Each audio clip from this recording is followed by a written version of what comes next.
Nú ætlum við að fara yfir gerð rafrása í Modella fræsivél. Þá gott að finna til þau efni og áhöld sem við ætlum að nota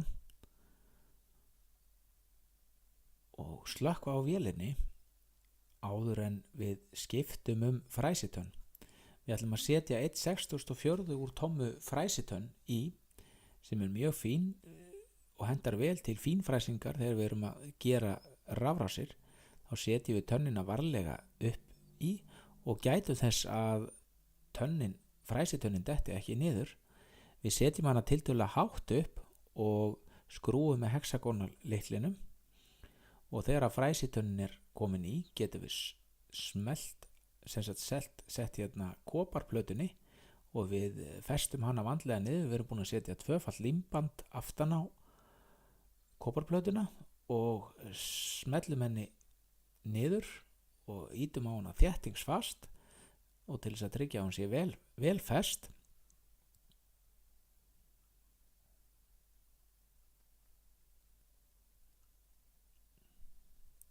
Því næst kveikjum við á vélinni og smellum á vjúftakkan til þess að koma henni í þannig ham að hún sé tilbúin að fara að fræsa. Við opnum terminalinn í Linux og þar ræsum við node-server.js. Það er raunverulega til þess að hlusta á skilaboð sem koma raunverulega frá FabModules til þess að sé hægt að stýra vélinni. Við opnum FabModules og við sækjum okkur ljósmynd á PNG formati. Við veljum að við ætlum að nota Roland Mill fræsivélina og að við ætlum að fræsa út svo kallaða traces. Þar veljum við eftir í hvernig við erum með vélina tengda, hvort við ætlum að tengja hana í gegnum USB eða á annan hátt. Þar stillum við það og við stillum líka hvar við ætlum að hefja fræsinguna.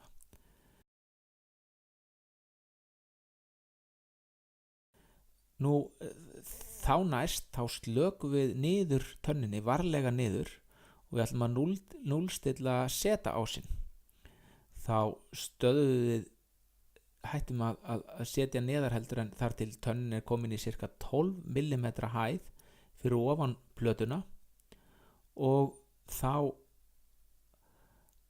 þegar hún er komin í 12 mm hæð cirka, að þá náum við í hexagonal-lykilinn og við höldum við tönnina þannig að hún detti ekki niður beint á plötuna.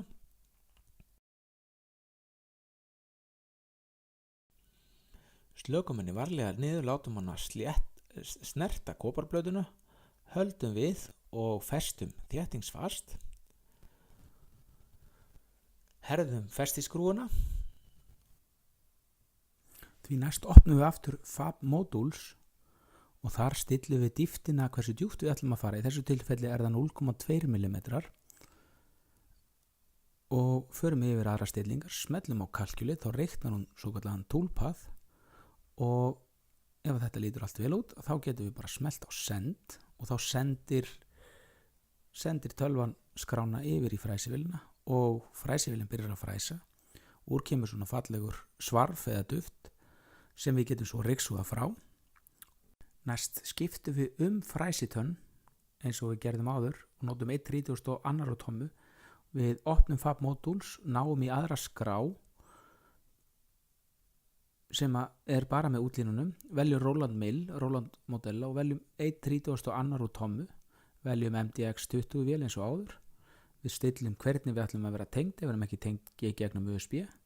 Við veljum upphafs staðsetningun okkar, færum okkur þangað, sendum réttu staðsetningun og lullum seta á sin eins og áður, smellum á Calculate og smellum svo á Send og þá fer útskurðurinn í gang og fræsivélin byrjar að fræsa það og losar þar með rafrásina, þannig að hún verður laus og tilbúin.